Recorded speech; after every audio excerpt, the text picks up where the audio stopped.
Hey guys, welcome back. This is part 3 to my SL1 New Game Plus 7 Fresh Start Challenge. You guys obviously noticed that I've jumped ahead since the last video just a little bit. I did that in the beginning here to save a little bit of time because this video kind of runs long. And I also do it in the second half of the video, so you can expect a little bit later of me jumping around. Basically, I finished up the last video in Blighttown. I had just gotten Power Within and homeward boned back to the Blighttown bonfire.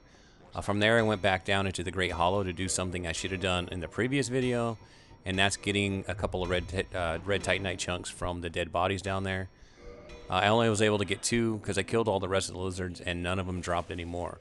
So my luck didn't hold out. I guess I used all my luck in getting my Jagged Ghostblade in the second video.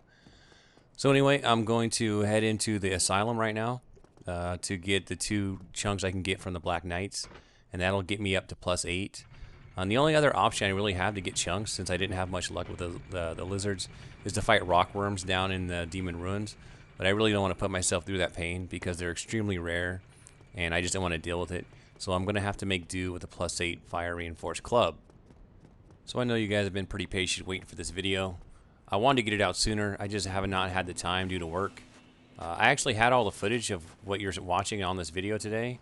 I had it like, I don't know, 5 days ago or so. I had it before the New Game Plus 7 co-op video, but I have to put it all together, and then I have to do my commentary. The commentary alone is a good 3 or 4 hour block for me. Even though it's only a half-hour video, sometimes I do multiple takes on parts.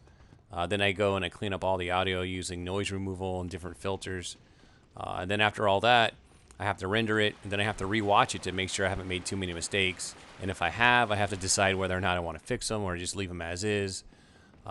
Then of course I have to upload it at the end to YouTube, and some of these files are huge, by the way. The last video I uploaded was about 8 gigs, and even with my connection, which I've upgraded to as fast upload as I can get, it's about an hour per gig. So I think the last video took 7 to 8 hours to upload. But anyway, thankfully tonight I was able to get off work on time, and I came back and instantly started working on this. So you guys should be happy. So in the last video I tried something a bit different and talked about other things not directly related to Dark Souls, and the response was pretty much overall positive. So since that makes my commentary easier, I'll continue that trend in this video and talk about some other things. Most of the time I think you guys can probably figure out what's going on in the video, but occasionally I may stop to explain a few things here and there. Now I promised that I'd take some time to talk about Dark Souls 2, so we'll get into that first. People have already speculated the gameplay video to death, so I'm not going to retread the same ground. However, I do have quite a bit to say about what I hope Dark Souls 2 will bring us.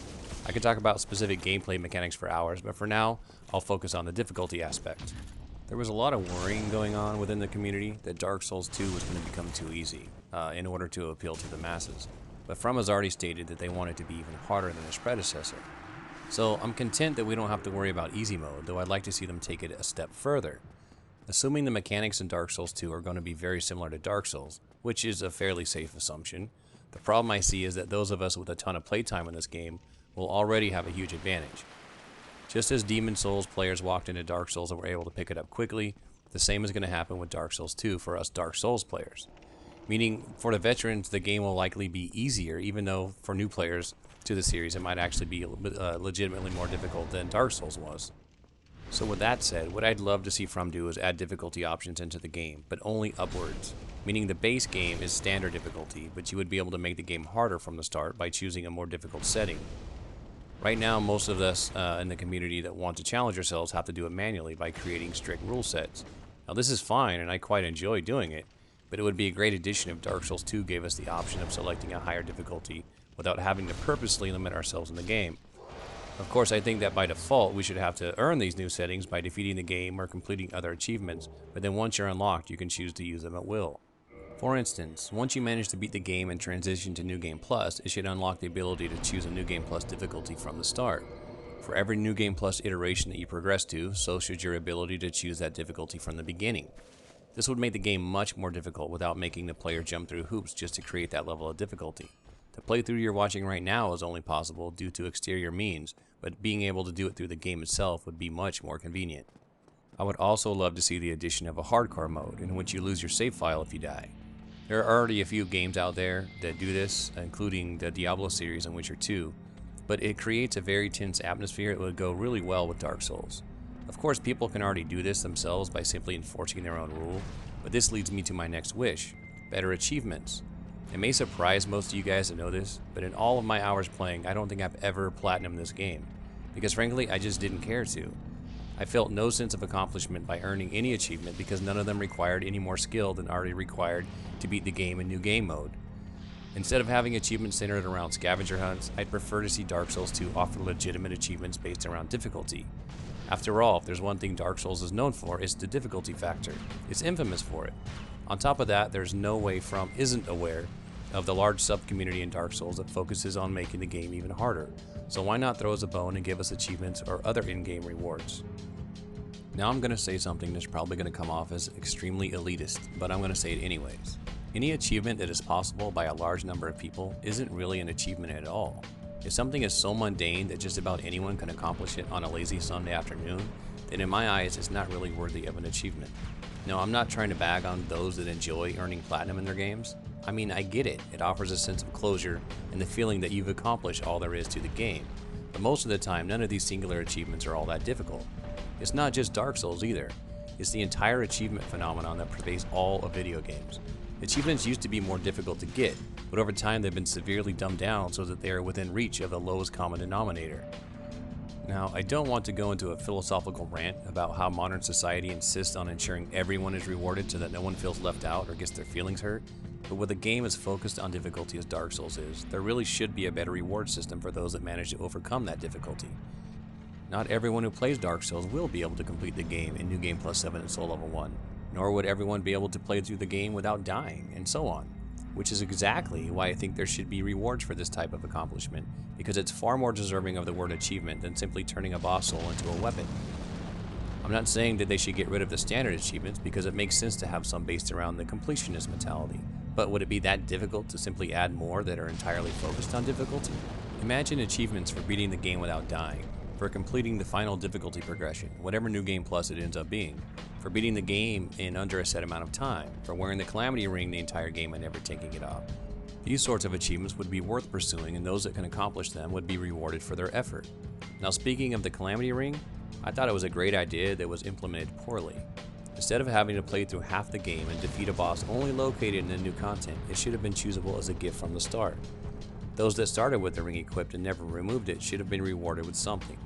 Not just an achievement, but perhaps a new cutscene that only plays under these circumstances, or even a new NPC dialogue that branches off into an extra quest or a reward that can only be acquired with this method. This would add even more depth and mystery, and most of all, reward players for choosing a more difficult path through the game. Right now, the starting gift most chosen by players is always the Master Key. It's just that damn good. However, it makes the game easier than it should be, and since it's human nature to take the path of least resistance, most people take it without second thought. However, if there were starting gifts such as the Calamity Ring that gave you a more difficult path through the game and that path had some sort of reward at the end, then people might choose to take that route. I think it'd be even better if there were more than one of these items available as a gift so that you couldn't access every possible reward path in a single playthrough. Now, I could go on for hours talking about these ideas, but I'll cover a couple more before I move on. First off is randomness. The one thing that Dark Souls doesn't focus on in terms of difficulty is the random element. The location of every creature, boss, ember, item, armor, weapon, spell, etc. are always static. They never change no matter how many times you play through the game. Unfortunately, Dark Souls uses these locations as narrative devices, so they can't necessarily be swapped around. Every dead body tells a story. So if you took Tarkus's body that normally resides in Anor Londo near the painting and randomly place it in the undead bird, then it really wouldn't make any sense. So the Dark Souls method of telling its story limits the amount of randomness that can be added. However, I still think there are ways to introduce this without ruining the story. One of the coolest ideas that From had considered but didn't end up using was the idea that all Black Knights would wander the world. Instead of knowing their locations, you would come across them at different times in different places. This was an absolutely phenomenal idea that sadly didn't make the cut. Imagine fighting your way through Upper Blighttown and suddenly a Black Knight walks around the corner where you already have your hands full with other enemies. Since they wander the world and their placement could be somewhat random, it adds a great deal of variety to each unique playthrough. Sometimes you may get lucky and face them in an area where you have an advantage. Other times they may show up in the worst possible area at the worst possible time. Except that it doesn't just have to be one type of enemy. There could be multiple types. Instead of every enemy in each unique area being static, maybe there are always a few wanderers that change position each time the area is reset via bonfire. Now, going back to difficulty options, imagine one that would randomize certain elements of the game. Imagine if the Ember locations were completely randomized when you choose this option. It can make the game easier or ridiculously hard. What if the large Ember spawned in Duke's Archives? You couldn't even make lightning or +10 weapons until after you obtain the Lord Vessel. On the other hand, the Chaos Ember might have randomly spawned in the forest, so now you're able to make +5 Chaos weapons before you even have to take on a single boss. Now again, this screws up the narrative, but if it was something that could be unlocked after you've already completed the game and have a basic understanding of the story, then it really wouldn't ruin anything. It would simply add a ton of variety and break the monotony of always relying on the same path through the game. Lastly, it'd be great if they just added a blanket difficulty mode that affected the entire playthrough, regardless of what other option you've chosen. Some of you probably remember playing the original game before the first patch was released and remember it being a lot harder, and it was. Some enemies had more poise, the giant blacksmith didn't sell twinkling titanites, you got less souls for some enemies and none for the skeletons. The bomb-throwing giant in Sin's Fortress was practically a sniper with precognitive abilities and would predict where you were running. There were also things that were stronger and had to be tamed down, but the point, however, is that some of these things are independent of the simple multiplier that is used in New Game Plus difficulty and beyond. Instead of just making enemies have more hit points and do more damage, more subtle changes can affect the difficulty to a greater degree. Now here are some examples. Imagine if you couldn't chug Estus multiple times, which effectively shortens the animation, but instead had to wait until the first animation completely finished. Or that some of the more mundane items we usually buy from the vendors didn't have unlimited quantities, much like humanity and gold pine resin are now. Or if some of the items were more expensive so you couldn't just buy everything you needed so easily. What if the amount of souls you normally receive are lessened, or the drop rate of mundane items is lowered? There are a ton of things that can be tweaked to make the game more difficult and force you to pay closer attention to resource management. I'd equate it to hardcore mode in Fallout New Vegas. That game had standard difficulty settings like easy, normal, and hard, but on top of that they had a hardcore setting which really took it to another level. That setting immersed me into the game much more than I would have been in standard mode due to how much I truly had to pay attention to the small details. For those that haven't played New Vegas, I'll give you an idea of what hardcore mode actually did. In the standard game, a stim pack, which is a basic healing item, worked instantly, whereas in hardcore mode it healed over a short period of time. Meaning in standard mode you could pause the game a nanosecond before dying, pop a stim pack and fully heal, then unpause the game and pretend none of it happened. Sounds kinda like Skyrim, right? In hardcore mode, if you tried that, you'd still die because the heal over time won't work with the game paused and most likely won't be fast enough to overcome whatever damage is incoming. In standard mode, you can heal limb damage by using a stim pack or sleeping in any bed. In hardcore mode, you must use a doctor's bag, which is much more rare, or sleep in a bed you actually own. Meaning, if you step on a mine and get your leg blown off, you can't just magically stim pack it in the pause menu and continue on. Instead, you must continue limping until you can make it back to a bed or find a doctor's bag. In standard mode, you can never die to thirst, hunger, or radiation. In hardcore mode, all of these things could kill you, and on top of that, the Radaway items also healed over time, much like the stim packs. Lastly, in standard mode, ammo had no weight, which meant you can run around the game with an entire bunker full of ammunition at your disposal. In hardcore mode, it had real weight, so you could only carry a fraction of the ammo that you could in standard mode. I shouldn't have to tell you just how much that one little difference changed the entire difficulty of the game. You had to be a lot more strategic in not only what ammo you brought along, but how many guns and other supplies as well, because everything else also had weight. So what I'd love to see in Dark Souls 2 is a similar difficulty setting where many things within the mechanics are treated more realistically. It has less to do with how much health the enemies have, but more to do with how you, the player, react with resources within the world or how strict some of the in-game mechanics are. Now I realize most of this probably isn't going to happen, but I think it would offer a ton of fun and many hours of replayability for those that want to be immersed in the game even more.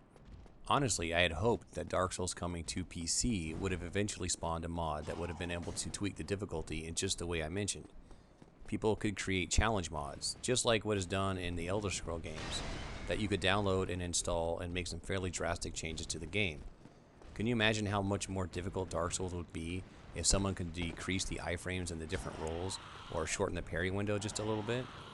I would be absolutely stoked for something like this, though as of yet I don't think that sort of customization is possible. At any rate, those were some of my hopes and dreams for Dark Souls 2. I would talk about mechanics, but that would require far more time than I have, but trust me when I say that I have a ton of ideas. So with all the talk about Dark Souls 2, I've sort of been neglecting what's going on screen. You guys saw me make it through Sin's Fortress without too much trouble.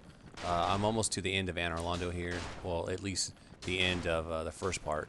As soon as I get past this guy, I will be able to get to the ONS bonfire. Now, I've been pretty lazy up to this point. All I really have is a +8 fire reinforced club. I wanted to make it better. I wish I could have had at least a +9 or even a full +10. But luck wasn't with me regarding the red Titanite chunks. So I knew that this was going to be a tough fight, but I think I sort of underestimated how much damage I really was going to have to do to ONS. So my first fight here is going to be a failure. And I tried a few times, and eventually I decided that if I was going to waste enough time to beat them with what I had, it'd probably be more productive of me to use that same time to just go and upgrade my other stuff to make it a easier fight. I realized that from the beginning of the video, the whole point of this challenge was that by just simply putting myself in New Game Plus 7 with nothing, that most of the challenge would just come through, obtaining all my gear. Not necessarily, requiring myself to use really crappy gear. So I decided it would be better to head back out of Anor Londo and go and finish upgrading all my other items. So after I die to ONS, you'll see me all of a sudden warp back down to a Firelink Shrine. I didn't want to show the entire run back, but I did have to run back because obviously without getting the Lord Vessel, that was my only option. But once you open up the shortcut in Sins, it's not that hard to run back. It only took me a couple minutes actually. So it's going to be entirely obvious just by watching the video exactly why I'm going back and what I'm going to get. So instead of just giving you play-by-play, I will talk about something else, since you guys seem to enjoy that. I said earlier that I didn't have enough time to talk about all the mechanics that I want to talk about, but I think I have just enough time to talk about one before I reach ONS again. And it's probably the most complained about mechanic in the entire game, and yes, of course, I'm talking about the backstab. Now, for all of the whiny posts that I browse through, it's by far the most tear-inducing subject out there, and I've seen as many fixes as I have complaints, most of them being some of the most asinine ideas ever assembled for a single video game. The most common being that From should simply remove the backstab mechanic altogether, and somehow magically everything will work out. It won't. In fact, it would ruin the game in many ways, and I'm very thankful that companies like From don't actually try to take advice from the majority of players, most of whom act on emotions or without some solid understanding of gameplay mechanics, especially of the competitive kind. So before I offer up some of my own solutions, let's discuss exactly why backstabs are important to the game. What exactly is their purpose other than a brutal looking high damage attack? Simple. It's a punishment mechanic. It's an equalizer. Its purpose is to put fear into players who would otherwise abuse other gameplay mechanics without worry of retribution. Without backstab, you'd be seeing a lot more Estus chugging, ultra-sized weapon spamming, and a ton more poise than you see now. One of the most important things about backstabs isn't just the damage it does, but the fact that it instantly cancels any animation the target has started, which is one of the main reasons removing it would drastically change the game. In fact, let's think about Dark Souls without the backstab mechanic for a minute. Your opponent is losing and starts to chug some Estus. Your only option is to either allow it or to try to knock him out of it. Except they've also stacked poise to a level where you can't simply knock them out of it during your first attack. By the second swing of your combo, they've already healed. Oh, and by the way, you're getting low on stamina, so it's going to be hard to defend against their counterattack, in which they will have full stamina. You eventually adjust your build to accommodate this newfound tactic and begin to rely on the heaviest weapons so that you can reliably stun the opponent. Except that they swing so slowly that unless you're right on top of them as they begin to heal, it's too late anyways. Even if you hit them before they recover, it's highly doubtful that your weapon did any more damage than they just healed with that +7 Estus flask, or worse, a humanity. Now you want to duel other players to test your skill, except everyone else is also using these weapons for the same reasons you are, and PvP now revolves around jousting and hoping to get a lucky hit in with their giant-sized weapons. Normally you could dodge people who haphazardly mash their R1 or R2 buttons and catch them with a much-deserved backstab, except you can't. You try switching to a faster weapon to punish them, but their poison defense is so high that you end up trading hits and too often are at the losing end of the exchange. You also notice that you see a lot more magic being used than before. Players don't seem as leery in freely using magic, and you find the same problem as you did with the healing. As they begin casting their spell, you try to knock them out of it, only to eat a crystal soul spear to the face because you couldn't break their poison time. The most popular build is now Giant Dad on steroids, except the mask on his face is actually smiling. Now I could go on, but I think I've made my point, in that removing such an important mechanic from the game would drastically alter PvP in ways that no one could completely foresee. Trying to balance all the newfound and most likely scrubbier tactics ends up being more of a nightmare than the original backstab problem itself. The point of the matter is that backstabs are important to the combat system, and removing them, or even making them worthless, is a horrible band-aid fix that would only lead to making things worse in the end. So the real answer is to change the mechanics so that they don't lose their usefulness, but also require a more specific set of circumstances for them to be allowed. So first, let's talk about some of the things that are wrong with backstabs right now, not including latency. That is one problem that wreaks havoc on more than just the backstab mechanic, and at this point there really isn't much that can be done to fix it. Dark Souls 2 is supposed to have its own dedicated server, so hopefully this won't be much of an issue in the future. Now, as far as the actual gameplay mechanic issues, here are some of the biggest problems I see in no particular order. Damage. Backstabs do too much damage as a whole, which railroads many players into looking to use them whenever possible. They should do more damage than a normal attack, but not so much as to empty the majority of your 40 vitality life bar in one attack. It's the ability to multiply your damage and the fact that it bypasses all defenses that causes the most issues. The damage could be justified if they are more difficult to pull off, but considering the ease of executing one, the ratio between difficulty and damage is skewed too far towards one end. Another problem is poise. A backstab represents the ability to catch your opponent off guard and hit them in a critical area for maximum effectiveness. However, you should not be able to do this sort of attack while you're eating a claymore to the face or a great club smashing into your chest. Poise is a great mechanic, but it has a lot of problems with how it's implemented. The idea of being able to shrug off an attack here and there is great, but being able to purposely walk into an attack in order to punish your attacker isn't. I think ultimately poise is its own problem that isn't exclusive to backstab, so a general poise fix may solve most of the issues. One of the biggest problems is positioning. There's an invisible cone behind your character that your opponent must be inside in order to trigger a backstab. The problem is this area is far too large and allows people to instantly warp from almost directly beside you to completely behind you in one instant. This factor is one that is most problematic when combined with latency. And the last problem I have is finality. Once your opponent initiates a backstab, there's no escaping it. Even if you know it's coming and aren't currently doing anything, there is no way to mitigate the damage or stop the animation. It's one thing to be caught with your pants down because you try to use an item or cast a spell, or you whipped an attack and are stuck in a recovery animation. It's another thing to see them coming, know their intention, and still not be able to do anything about it even if you're in a defensive posture. That's not to say that there aren't ways to evade them now, because there definitely are, but being aware of it coming and not being able to affect it is what frustrates some players. There are other issues, but these are the ones that I see that cause the most problems. In a nutshell, backstabs are far too easy to pull off and do far too much damage compared to the little risk involved in attempting one. Now, there are a lot of ways to tackle the problem, and I won't pretend that I have all the answers, but I do have some ideas that could balance them out. Some of these may not necessarily work together very well, but I'm going to run down each of them as possible solutions. Regarding damage, I think the easiest method to handle it is to scale it based upon what the victim was doing at the time the attack was initiated. If you're in the middle of an animation that leaves you wide open, such as drinking an Estus, casting a spell, using an item, etc., or in the recovery animation from a whiffed attack, or even running away, then a backstab should do its full damage. Let's call this an active state. I mean, this is exactly why backstabs exist in the game, to punish things like this. However, if you're backstab while not in an active state and instead are doing something that qualifies as more of a defensive state, then the damage should be less because you effectively aren't as open to such a critical attack. Reality-wise, the attack might happen, but it wouldn't hit the most critical area, so think of it more as a partial backstab. It triggers, but since the opponent wasn't truly off guard, they're able to negate some of the damage. Neutral states would be a bit more tricky. Perhaps a simple clause is in order that if you're not moving for more than a full second, then you take full damage, as this would represent being caught off guard. If you're digging around in your menu or talking to an NPC, you should seriously take full damage because it's your own fault in that situation. Now, regarding poise, I think a fix is needed to ensure that you can't simply eat an attack in order to gain access to an opponent's back. The simplest method is that anytime your poise meter isn't full, regardless of what that number is, then you can't initiate a backstab even if you're behind your opponent. Meaning, if you walk right through an attack and attempt a backstab, it simply won't trigger because you've taken poise damage. Which means, to initiate a backstab, regardless of what armor you're wearing, you must not have taken any poise damage beforehand. By the time the poise meter resets itself, the potential victim will have recovered. Very simple fix, and I see no way of abusing it. Now, in regards to the positioning problem, this is the one fix that is badly needed. The area allowed to initiate a backstab is far too large and abusable. Let's call this the trigger zone, and as I already said, it's amplified by the latency issue. Currently, it seems to be at least a 45-degree cone emanating from the center line of your back, but it could be changed to something more on the lines of 30 degrees or less in order to get a backstab to trigger.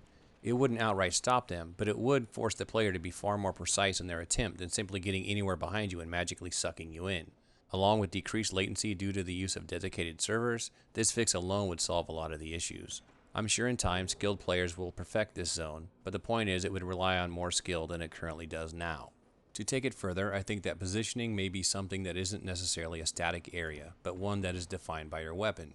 A small quick weapon may give you the largest trigger zone, but in turn does the least amount of damage, whereas a large, high damage weapon like an ultra greatsword has the smallest trigger zone, but in return offers the highest damage. This gives players the option of how they want to play.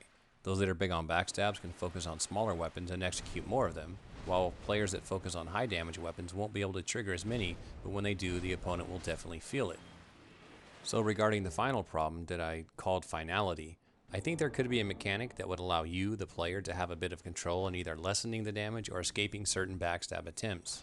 It'd be tricky to implement and should be difficult to pull off, but having the option would introduce more depth into the combat system. How it could work is basically anytime you're caught during one of your active states, you simply won't have the option to escape. However, if you're caught during a time when you were in a defensive state, then some sort of reversal or evasion technique would be possible. In Tekken 3, a new mechanic was introduced called Chicken, and it was basically a reversal escape mechanic. In Tekken 2, some characters had the ability to reverse your attack. Think of it as sort of like a parry in Dark Souls, but it was somewhat too powerful once a person got really good at it. So in Tekken 3, they added this new mechanic that allowed you to escape the reversal, but it was really tricky to pull off and you had to know it was coming due to the small window of opportunity. Meaning, if someone performed a reversal and you didn't expect it, then it was probably too late for you to do anything about it anyways. But if during your attack you thought a reversal may happen, you could be ready for it and cancel it out, which would cause the announcer to say, "Chicken." This opened up an entire sub-mechanic and offered more depth to the fight. When I used to play Jin, I would purposely use certain attacks just to bait my opponent into attempting a reversal, in which I'd already have buffered a chicken attempt, meaning that at the moment of the impact of my attack, I would attempt a chicken regardless of my opponent attempting a reversal or not. If they did, then I'd usually get the chicken. If they didn't, then nothing would happen. It wasn't all that useful, but it wasn't something you saw every day, so it was a head turner when you pulled it off. As I said, it would be difficult to create the mechanic and balance it, but it'd be a great addition and make backstabs less a sure thing than they are currently. There are a ton of other small things that could help fix the issue, but the ones I listed alone would probably fix the majority of problems. The evasion technique is probably the least probable, but it would add more depth to the combat system and allow really skilled players to do something kind of cool. It's much too early to know how From is going to handle the backstab issue, though I'm quite sure they're fully aware of it. Perhaps some of the fixes I've talked about will come about in some way or another, or perhaps they found an ingenious way to fix them that I or anyone else hasn't even considered. Regardless, I'd say it's highly improbable that they'll disappear completely, so those of you guys out there who despise backstabs shouldn't get their hopes up too high, and should instead work on methods of evading them right now. So if you guys couldn't obviously tell, I did a little bit different commentary this time. Normally I speak entirely off the cuff and just kind of make it up as I go. This time when I talked about Dark Souls 2 difficulty and the backstab mechanic, I kind of wrote everything down to get my thoughts collected because I don't think I would have been able to get all that information out off the top of my head. So it probably came off a little bit drier than normal. So just kind of let me know what you think about that. I prefer speaking off the cuff because reading it aloud seems kind of boring. But when I want to get a little bit more technical, I kind of have to do that. But anyways, back to the game. You can tell I'm just kind of farting around with this guy. I'm testing out a new roll backstab method, and so it's not working too well in the beginning, but I kind of nail it towards the end. I'll slow it down on the very last one to show you. I saw a video of it a couple of weeks ago, I think. It's if you haven't been able to tell, normally when you attempt to roll backstab, you roll and your character ends up facing away from your opponent's back. There's a trick allowing you to roll in a way, as you can see right there, where you end up facing your opponent's back. It's a little tricky to do. It's probably better for me to just make a video of it. But essentially what you're doing is it relies on locking onto your opponent, and you hold away from your opponent at the same time that you release the lock on and hit the dodge button. And if you do it just right, you'll actually roll forward, but the animation will be as if you're rolling the opposite way, so you end up exactly like I showed you. So these kind of tactics don't really help you much against enemies in the game, but they are very useful for PvP. The reason I'm showing you this stuff is to remind you that a lot of the things you do in PvP can be practiced against the enemies in the game. In fact, I would suggest it. Instead of just going into PvP and trying all these new tricks, you're probably going to get your ass kicked. So personally, me, if I wanted to do this roll backstab technique in PvP, I would do exactly what you just saw me do and practice the hell out of it in PvE first. Once I got the hang of it, then I would start introducing it into my online play. It boils down to, if you can't effectively roll backstab or other types of things like that against normal enemies in the game, like Black Knights and other NPCs, then you're probably going to have a really hard time doing it to people in PvP. So obviously, if you've been paying attention to the game the last 10 to 15 minutes, you've noticed exactly what I've done. I went and obtained the large and very large ember. I upgraded my my light crossbow to plus 15. I also upgraded my pyro flame to ascended plus 5. And now you see I warp back to SNO because I got everything I need. Now again, I could have just continued this fight until I eventually got it right with only the plus 8 fire reinforced club. But the point of this video was not to limit myself in types of things that I can use. Staying at SL1 is already quite the limit, so I didn't want to just do melee only on these guys. But I also didn't want to cheese the fight completely, so I think I found a happy medium. You're going to notice I slow down the fight a couple times here for various reasons. A couple of them are dodges, like the one coming up right here. That dodge, I know it looked like luck, but there was actually some instinct involved. And also, even though I can't see Smough on screen, I can hear him. And I know by what he's doing, or by what he sounds like, what he's going to do. You'll notice also that I fight with lock-on these guys, and a lot of bosses I don't. The reason I use lock-on is because it's easier for me to keep track of both enemies when I can lock onto them. And also my technique that you're going to see me use shortly here relies on being able to lock on. And that's like an AI manipulation. I'm going to slow it down right here. Watch how as he does his first attack, I move forward again, and I move forward one more time, and then Smough attacks. So I can keep them exactly where I want them by how close I am to them. I do that with Ornstein a couple times over the course of the video. And also, you probably are going to notice I never actually miss Ornstein with any attack. A lot of people have trouble hitting with range stuff because he likes to do his little jump away. But if you hit him in certain frames of their animation, he won't jump away. So like right here, he doesn't try to jump. If I just threw that out randomly, he probably would have dodged it. But because I wait until he's in his animation to do it, he doesn't have a chance to move. For those of you that watch my Assassin's run through the game, you no doubt probably remember that I destroyed Ornstein in seconds. And by the way that I accomplished that was to get him alone and keep Smough away. And a lot of people were wondering how the hell I managed that. And it's because I knew how to make Smough jump away. Now, it doesn't work 100% of the time, but I know the basic idea behind it. From my last video, I talked about how I approach video games and kind of the things I notice and the things I think about. I kind of classify these guys as having 3 different states. One of them is very aggressive. It's where they're running at you very quickly, or I guess it's not that quick, but it's like a sort of a trot. And what they're doing right now is the sort of the slow aggressive. They're only moving towards you at a slow pace. And then the third state is their defensive state. Ornstein will kind of jump around and dodge, and Smough will just simply jump backwards.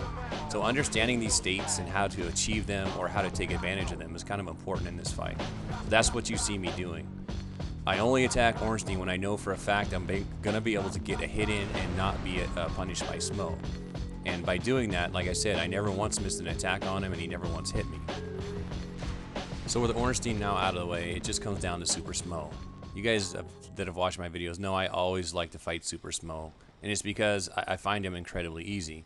Not to say that he can't kill me occasionally if I screw up or time something wrong, but he's very, very predictable. I know how to dodge his moves. I know how to react to what he does. And I'm going to show you a little trick right here, something a lot of you may not know. That move right there is probably the most dangerous thing Smough can do, but it can be dodged. That's why I slowed it down. But I can tell, like right now, I hit him with the light crossbow because I knew he wasn't going to be able to dodge that. He was just going to stand there and take it. Same thing right there. And I can tell by the way he's moving that he's going to be aggressively attacking me. That was his very aggressive state. When he does that, it's not like he's going to go into his lightning set. So that's why I come straight towards him, because I know he's going to use one of his big attacks. And on that previous one, you noticed I got a couple hits in and then I got out of there. Because after that, he will do his big sit down. Like right there, I got out of there again. because I consider the lightning sit, the big jump up and sit down on his ass, as the defensive state. And he only does it when you're close to him, very much like Quelaag and her AoE attack. So if you stand next to him long enough, he'll do it. And that hop back you just saw, again, defensive state. I can make that happen when I'm fighting Ornstein under the right circumstances. By getting close to Smough when you're fighting Ornstein, you can make him jump away. Unfortunately, the risk is occasionally he'll do the jump up and sit down, so it's not 100% guaranteed. So the same thing is true for almost all bosses, but SNO kind of stands out because there's two of them, and it makes it a little bit harder to for some people to dodge and effectively know how to single them out or to evade two people at the same time. You notice I almost got hit by the lightning sit, and if you notice, it's because my damn reinforced club whiffed. He turned at the last second, and my club whiffed, which put me in a recovery animation. See, right there, I knew that was coming. I was already kind of on the way out. So for those of you guys that still have trouble with these guys, especially in New Game Plus and beyond, hopefully I've offered a little bit of insight to understanding their AI and how to take advantage of it. You see me fire off a random crossbow bolt there. It's because my lock-on missed at the last second. It became unlocked and I fired off into the wall. And right here I make a very big mistake. And I hit the button just a little bit too early, so I wasn't facing him completely. But thankfully it didn't get me killed. But obviously, Smough's only about 1 or 2 hits from death, and then the fight's going to be over. Now, it took me a while to get this video out because I have been so ridiculously busy at work. And I sort of warned you guys in the beginning that I could only promise to make a few of these videos. So as of right now, this could be the last one of the playthrough. I've gotten through SNO, which I considered kind of the pinnacle of the challenge, because there's 2 of them, and because it represents me getting the Lord Vessel, which means I can fully upgrade just about any weapon I want without really having to take on any more bosses. Now I might make a short video killing a couple bosses, including the 4 kings, but this will probably be my last one that's this long. However, don't fret completely, because that doesn't mean that I'm done making videos entirely for now. I had a lot of fun making the New Game Plus 7 co-op video, and for me that's a lot less work, because all I had to do, and it made me play the game more, which is also enjoyable. Instead of playing the game for an hour and then taking 6 to 7 hours of editing, commentating, and uploading to YouTube, I actually played the game a lot that weekend, playing around with different people, and then it didn't take me long to make that video. It probably only took like an hour or 2 to do everything. So I don't mind making short little videos, so I might still make a few. I was playing around with 60 frames per second videos, and while I can't upload 60 frames per second, what I can do is convert 60 frames per second to 30 frames per second, and it'll slow it down, but it makes it a really, really smooth slow motion. So I thought about doing some videos of possibly some of the cooler mechanics of the game and slowing it down and making it look a lot smoother. So we'll see if I ever get around to doing that. So anyway, as far as this video is concerned, we're coming up to the end. I hope that with this challenge, I've inspired some of you guys to give this challenge a shot. I think it's really fun to do. It represents the ultimate pinnacle of difficulty for Dark Souls without kind of treading into the ridiculous area. So with that, take it easy, guys. Until next time.